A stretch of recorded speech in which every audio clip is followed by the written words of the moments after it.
आज की कहानी का शीर्षक है आखिरी खत, लास्ट लेटर। रेलवे स्टेशन की बेंच पर बैठा आदित्य बार बार अपनी घड़ी देख रहा था। ट्रेन आने में अभी 20 मिनट थे, लेकिन उसका मन कहीं और अटका हुआ था। उसके हाथ में एक पुराना, थोड़ा मुड़ा हुआ लिफाफा था। पीला पड़ चुका था, किनारे घिस चुके थे। उस पर लिखा था, आदित्य के नाम, जब मैं न रहूं। ये वही खत था जो उसने 3 साल पहले पाया था और जिसे पढ़ने की हिम्मत वो आज तक नहीं जुटा पाया था। आदित्य शहर में एक अच्छी नौकरी करता था। बड़ा फ्लैट, तेज जिंदगी और हर वक्त भागती हुई दुनिया। उसके माँ बाप छोटे से कस्बे में रहते थे।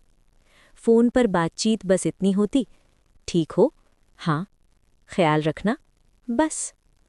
एक दिन पड़ोसी का फ़ोन आया, बेटा, पापा की तबीयत ज़्यादा ठीक नहीं है, अगर हो सके तो आ जाना। आदित्य ने कहा, अभी प्रोजेक्ट है, अगले हफ्ते आता हूँ। अगला हफ्ता, फिर अगला महीना, और फिर एक दिन अंतिम फ़ोन। अंतिम संस्कार के बाद घर अजीब सा खाली लग रहा था। माँ की आंखें सूनी थीं, बोलती कम थीं, पर थकी बहुत थीं। कमरे की सफाई करते वक्त पिता की अलमारी में एक फाइल के नीचे वो लिफाफा मिला। माँ ने कहा, तुम्हारे पापा ने कहा था इसे तभी देना जब तुम वापस जाओ। आदित्य ने लिफाफा लिया, लेकिन खोला नहीं। उसे डर लग रहा था, शायद इसलिए कि वो जानता था कि इस खत में बहुत कुछ होगा जो उसने कभी सुना ही नहीं। वो खत उसके बैग में रहा। घर बदले, शहर बदले, जिंदगी बदली, लेकिन वो खत हमेशा साथ रहा। कभी कभी रात को उसे लगता, अगर खोल लिया तो शायद रो पड़ेगा, और वो रोना उसे कमज़ोर बना देगा। इसलिए वो चुप रहा। आज आदित्य उसी कस्बे लौट रहा था। माँ अब अकेली थीं। डॉक्टर ने कहा था, उम्र का असर है, ज्यादा समय नहीं।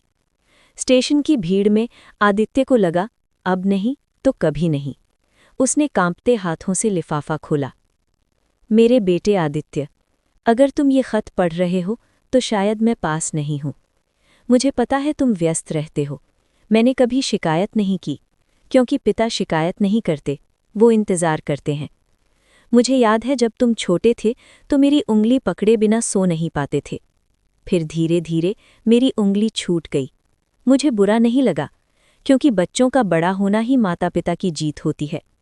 बस एक बात कहना चाहता हूँ, अगर कभी तुम्हें लगे कि तुम अकेले हो तो याद रखना, तुम्हारे पिता ने हमेशा तुम्हारे लिए जगह रखी थी अपने दिल में।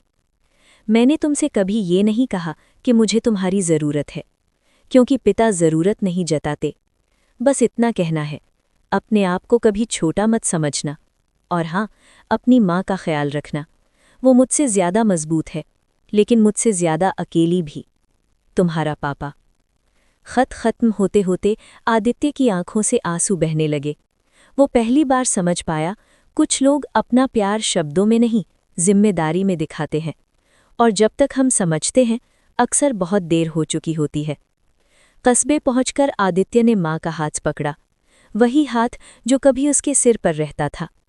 माँ ने धीरे से पूछा, पढ़ लिया?